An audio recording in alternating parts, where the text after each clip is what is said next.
name's Tom Frohnapfel. Today we're going to do a little drawing demonstration of a stuffed animal. And the reason I like to start with stuffed animals is because there are a lot of round shapes in them. And that's primarily what we're going to do. This technique is using a lot of circles and then connecting the circles to make the animal. So what you'll need today is a pencil, a pad of paper, an eraser, and a pencil sharpener. Those are the basic tools. So to get started, we'll set up the subject, we'll arrange it so we can see the different parts till we like it. Okay, and then we'll just start with big shapes.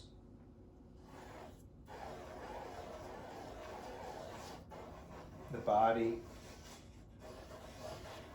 the claws. See, I'm just making a lot of circles. It's nice because it keeps the hand moving. Keeps the hand moving the whole time so you don't get caught up in little details. And I like to fill the space with the piece. Initially there'll be very light lines, and then we can darken them in as we go along. Now at this point, after I have a series of circles, I can continue with circles and getting more and more, like in the claws, like this. We'll put a couple of that. We'll just locate some of the things like the eyes. At this point, I can start to connect those circles. So I'm going to look at the major again. I'm going to start with where I started, back at the body, and see how it loops right around. And I'm getting the scalloped tail. I'm not spending too much time fussing too much, and I'm not exactly going right on my other lines. Sort of making little fine adjustments as we go.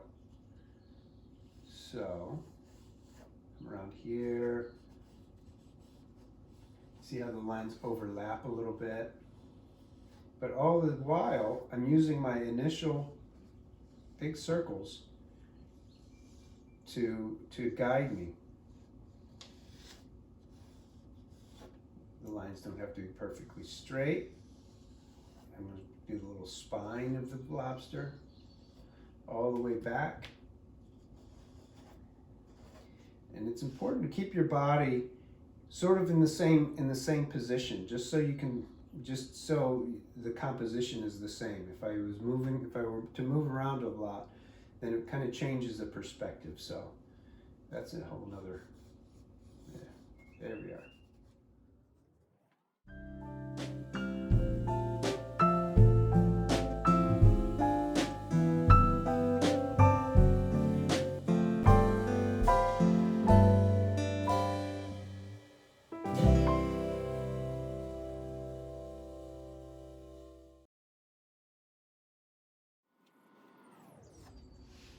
Okay. Now what I'm going to do is I'm going to add a little shadow. When you add shadows, you can make the subject come off of the page. You see? Okay. We'll add some shadows there. Add some shadows underneath the claw here. And we'll give them a little something to rest on. There we go. I'm going to use these rounded lines, and once in a while I like to squint at the subject just so I just see the shape. It's kind of blurred. It kind of makes things blurry for me, so I can just see the shapes. And again, with a little bit of shadow. See, it helps things come forward in the drawing.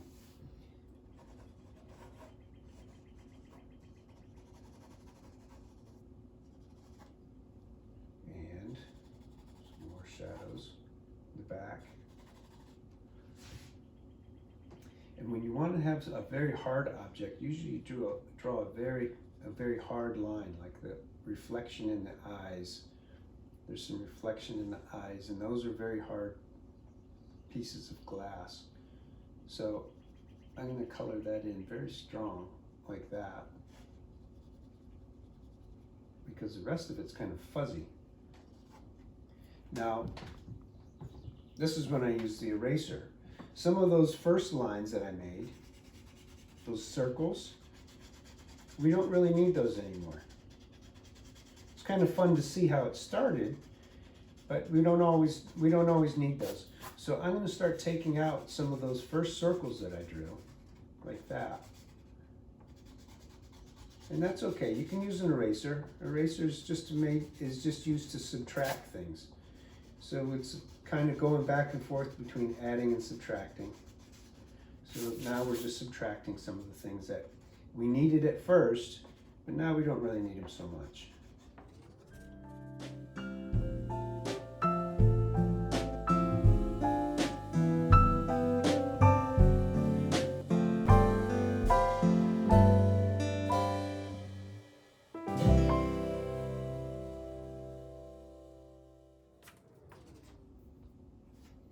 Okay, now I'm just going to go in and darken up in some areas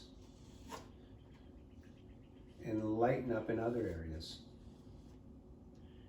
I don't usually outline everything with the same heavy line everywhere. I like to change it up a little bit, so that's what we'll do for this part. You see? So this is the basis of the drawing. And from here, if you wanted to paint it, or if you wanted to add collage or anything else from this point, then this is a great starting point. Thank you so much for watching. Hope you enjoyed the demo. If you post it on social media, please tag La Grua Center.